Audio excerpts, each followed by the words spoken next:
Hey guys, I'm Dr. Dale Brown, the Wild Doc. I'm a chiropractor. I really talk about subjects like this that involve medications. I'm not doing so as a doctor, not giving you a direct recommendation not to take a drug that your physician may have recommended you take. But I do believe the information that I'm going to be sharing with you could be beneficial to allow you to have a logical and knowledge-based discussion on the risks versus the benefits. So that's why I'm doing this. So I don't think this is medical advice. Take it as information for your own good to make informed and educated decisions. So let's discuss. So I recently saw a medical physician on social media talking about how she has seen a decline in the use of acetaminophen, Tylenol, fever-reducing medications, specifically in pregnant women, she says. And the reality, she says, is that we're losing a very important medication in the treatment of fevers because people are saying that they don't want to use Tylenol any longer because the available evidence in the medical literature is showing that the use of acetaminophen in Tylenol, fever-reducing medications, is actually associated with an alarming increase in the number of children stricken with developmental conditions. So that just spurred me on to say, hey, let's update some of the information that I have saved or read through for my own good and decisions, and also just benefiting the clients that I see in giving them valuable information. And that's ultimately what I want to do here with any video that I give you, is give you valuable information, discuss things that many other people and physicians won't discuss or tell you. And then you take from that information and decide what's best for you and your family. So very quick little search on PubMed, find the dangers of acetaminophen for neurodevelopment outweigh scant evidence of or for long-term benefits. So they are quite frank when they say it, that based on the available data that include approximately 20 lines of evidence, which I don't feel like is that many lines of evidence, but we'll go through. From the studies in laboratory animal models, observations in humans, correlation in time, and pharmacological and toxicological considerations. That's basically the mechanisms by which the toxic effect of a medication like Tylenol could cause brain damage. And we'll discuss a little bit of that. It has been concluded without reasonable doubt and with no evidence to the contrary that exposure of susceptible babies and children to acetaminophen, paracetamol, induces many, if not most, cases of autism spectrum disorders. In this article, they will actually discuss the possibility from their perspective that 90% of autism cases could be prevented if we stopped using acetaminophen during the first 5 years of life. That is quite the claim, I would agree. I do personally believe that acetaminophen, due to its various biological, toxicological mechanisms, is contributing to a certain degree in the number of children stricken with brain damage and brain inflammation that is then diagnosed as autism or neurodevelopmental conditions. I do believe it is a piece of the puzzle. I do believe that it may be something similar to the primer in a bullet in a gun. While the primer is needed to initiate the charge and spark that then ignites the gunpowder that then sends the bullet downrange, and thus that is what then causes the damage. It is not in and of itself the only piece of the puzzle that is necessary. It could be at high enough amounts with other factors going on. But in and of itself, I do not believe is the cause of 90%. But if you remove the primer from a bullet, man, you would most likely save a lot of lives in essence if the bullet is aimed at children. So, and again, we're not going to discuss the bullet. We're not going to discuss the gun. We're not going to discuss who pulls the trigger. We're just going to discuss this one aspect of what may be contributing to a significant number of autism cases. So in this article, they discuss that there is no real benefit to taking acetaminophen, fever reducers. Again, I have done videos in the past discussing the reality that fever is not a harmful situation. It's not a harmful issue in and of itself. The fever itself, and thus suppressing a fever, is not benefiting the child. They openly discuss in the medical literature, in certain articles and studies, that fever-reducing medications are more for the treatment of the anxiety of the parent than they are actually the benefit of the child. So they're really just benefiting the parent and actually potentially harming the child. So let's put this out there and make sure that everybody understands this, that when we treat a fever in our children, we are not doing so to benefit them. In 90.9%, yes, I'm not talking in absolutes, that there would never be a possibility of a certain individual or certain child maybe somehow benefiting from it. But in reality, fevers are very beneficial for outcomes when it comes to infectious illnesses. So your child has a fever, they're fighting off an infection, the fever is beneficial, thus lowering the fever is a negative. It's an additional burden on their body, both from the standpoint of you're removing something that is beneficial and helpful and protective and facilitates greater levels of immune efficiency, but you're also adding something into a situation where there is already oxidative stress. And they discuss this in the article, that oxidative stress coupled with the use of acetaminophen increases its toxic effects on both liver and brain. Okay. So fevers are a benefit. There is no long-term benefit in the use of acetaminophen or Tylenol to reduce a fever. There's no long-term benefit. Okay. So let's just take this as a simplistic takeaway from this video. If something has no benefit for your child long-term, okay, no benefit for your child long-term, there is none. What risk are you willing to take just so that, as a parent, our anxiety is less because we see that our child can sleep a little bit better, supposedly, that they feel a little bit better, they're not complaining as much? Are we willing to take any risk at all as parents just for our children to temporarily feel, not function, feel better? Because they're functioning at a lower degree, a lower efficiency immunologically. They're functioning at a lower degree toxic-wise, antioxidant-wise. Fever-reducing medications like Tylenol lower glutathione production, which is important for the removal of oxidative stress, free radicals. So it helps protect tissue against free radical damage. It helps our body detoxify. It helps regulate our immune system. So an overly abundant inflammatory response is downregulated via glutathione production of our body. If we can't make sufficient amounts of glutathione, we may lose the regulatory effect of our immune response and thus have a greater degree of injury, damage, and negative outcomes when it comes to autoimmune type responses that negatively influence brain development and brain health.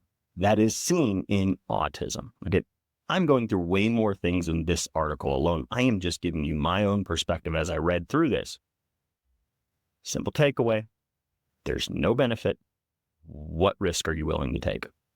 My perspective, my wife and I are unwilling to take any risk whatsoever to see our children temporarily feel better at the potential risk of them long-term dealing with a neurodevelopmental condition. That's where we stand. Where do you stand? I would ask, comment in the comment section. Let me know where you stand on that thought. So let's go through a few little highlights here. They actually talk about if you were to give your child, or you were to take, actually, so let's start a little bit before that. If you were to give yourself or to take as a pregnant female, my brain, sorry, apologize. I went down the rabbit hole in my brain. This is like legit. I bet my mom took Tylenol while she was pregnant, and you're forgiven, mother, if you did. But, I was the child in ADHD, ADD classes. I had problems with focus and reading and things like that, so my brain skips around in a whole lot of ways. And so, yes, it's detrimental to the environment of a child, where a child would need to go to things like public school, sit still in class, but man, it can be an amazing secret weapon, superpower when it comes to figuring out complex situations. That's why my wife has in fact said that my ADHD brain is what makes you an amazing doctor. You're able to figure out things and connect the dots where other people can't. So, but here's the funny thing in my brain. Maybe it's not funny to anybody else, but with this new woke movement that men can have babies, I was like, when I said as a female, if you take Tylenol, like, did I really have to specify that the mother would be female? Did I, Bailey? Do you think I did? No. Okay. We're going on. You can cut that out if you wanted to. You can leave it in if you wanted to. I don't care. Maybe people get a comical relief. Laughter is the best medicine. And if it helps you brighten your day with a little bit of laughter, so be it. All right. So time period, age, prenatal. That's before baby is born. That's while you're pregnant. The crude estimates they give for their theories and logical stepwise discussion about the number of children suffering from autism. They could reduce the total number of autism cases by 10 to 20% if women stop taking Tylenol in the prenatal period. And yes, Tylenol use during pregnancy has been associated with autism. And while I did say that fever is beneficial, they do show that fever, which is a sign, it's not the fever itself, it is a sign that the body is fighting off an infection. So there's going to be inflammation, and they have found that serious infectious illnesses during the first trimester actually could increase the likelihood of a child of being diagnosed with autism, and that the use of Tylenol further may increase that risk as well. And there's convoluted and conflicting evidence on whether Tylenol would be beneficial and protective or Tylenol would be harmful.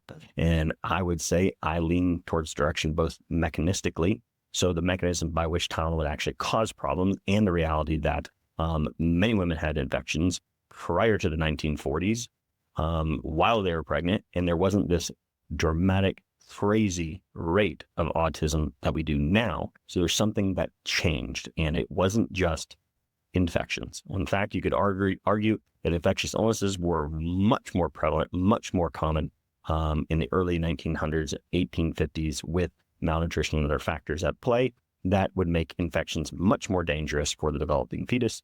But we didn't have this significant number of children stricken with neurodevelopmental conditions. So it's something we changed. Hopefully you understood that.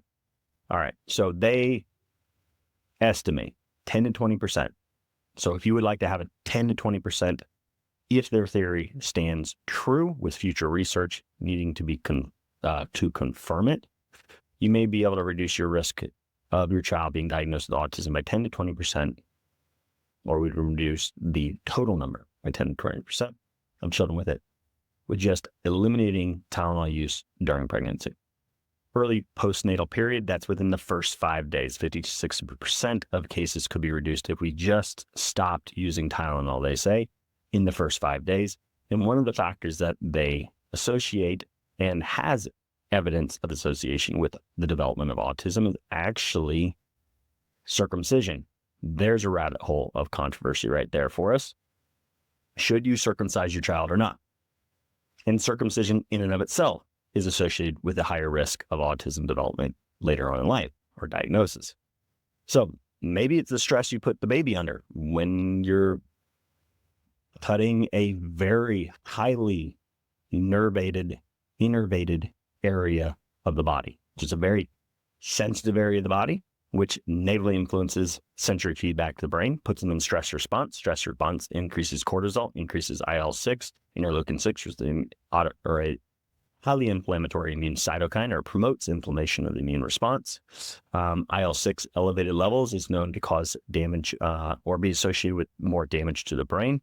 Acetaminophen increases IL-6 in runners, the IL-6 mediated inflammation response in muscle tissue in people who exercise. So Tylenol is known to increase that as well, coupled with the stress response that negatively influences gut-brain barrier integrity through stress hormones, can actually negatively influence gut barrier integrity.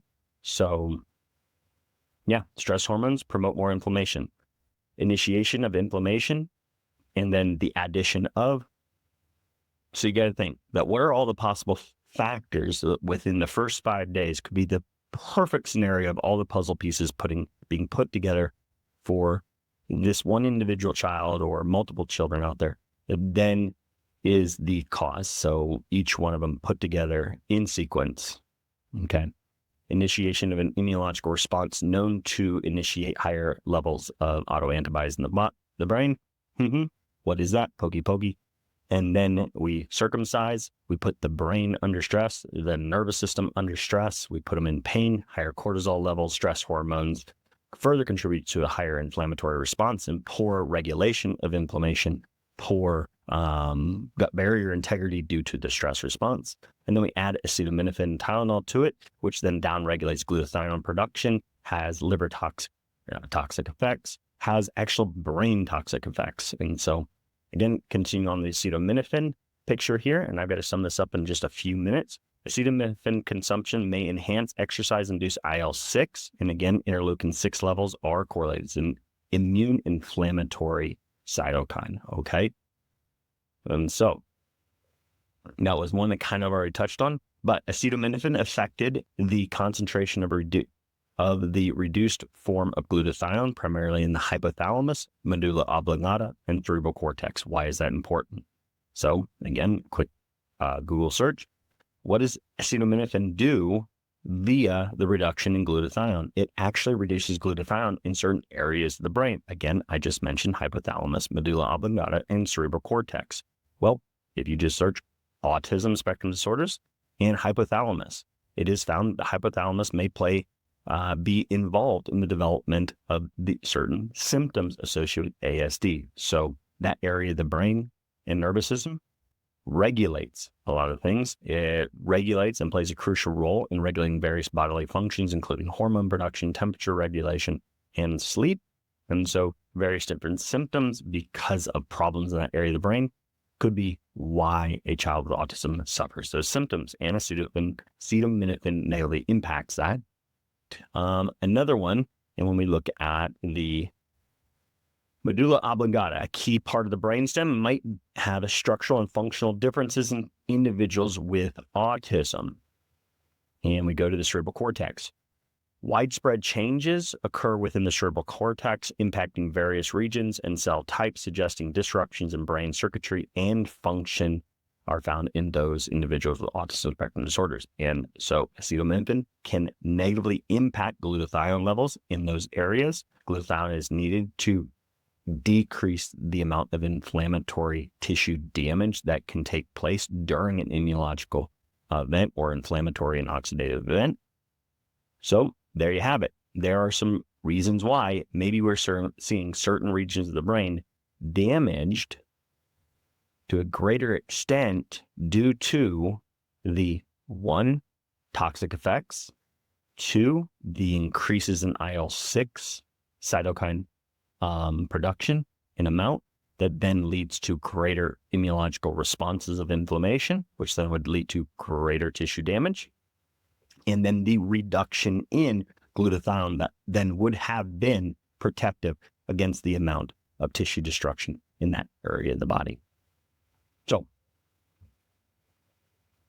I think I've covered everything I'd probably wish to cover about this article.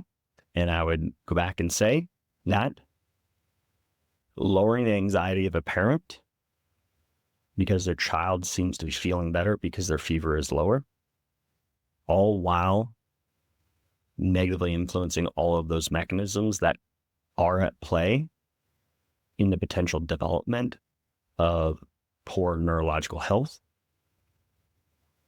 Are you willing to take the risks? That's a question you have to ask yourself. For me and my wife, we're not taking those risks. That's why we have never even purchased a single Tylenol or pharmaceutical of any type, actually. But when my daughter, so I'll give you an example here. When my daughter had to go through surgery because she cut her finger so bad that she sliced a nerve and a tendon, so she would never really be able to bend that finger. We said, we got to get some surgery here, reconnect that tendon. And we went through it. Doctors at the hospital, the surgeons wanted to know if we wanted to administer Tylenol. They were going to automatically administer Tylenol so that when she woke up from the surgery, then she wouldn't be in as much pain, supposedly. You know what I said? I'm not going to accept that. I understand that she may be uncomfortable. And actually, it was prayers answered that my daughter, while disoriented, while waking up after the surgery, whether she was in pain or not, they always cry. They're disoriented. They're fearful. Anesthesia has that negative effect already. But we administered CBD oil and arnica tablets, and my wife breastfed her. And I tell you what, it was amazing how she went to sleep in the car on the ride home after all of those things. And then we got home and she woke up and it didn't seem like she was in a lick of pain. Prayers answered. So the Tylenol was not necessary. And during that pivotal time, plus surgery causing stress, damaged tissue, which would then result in the need for the immune system to clean up that damaged tissue. Oxidative stress is a result of it. The negative impact of anesthesia already on her brain. That again, I don't think my little girl would hold still for that surgery, but we selected no Tylenol because we knew that there is a danger and there is no long-term benefit. I was not willing to trade a short-term feel-good benefit, less pain, for a long-term, serious, potentially permanent situation that we would have dealt with. So those are my thoughts. You can't avoid it. You can request no in circumstances even like that. So I hope this information is beneficial to you. Again, if you want, read that entire article and come to your own conclusions. It is titled "The Dangers of Acetaminophen for Neurodevelopment Outweigh Scant Evidence for Long-Term Benefits." Take care, y'all.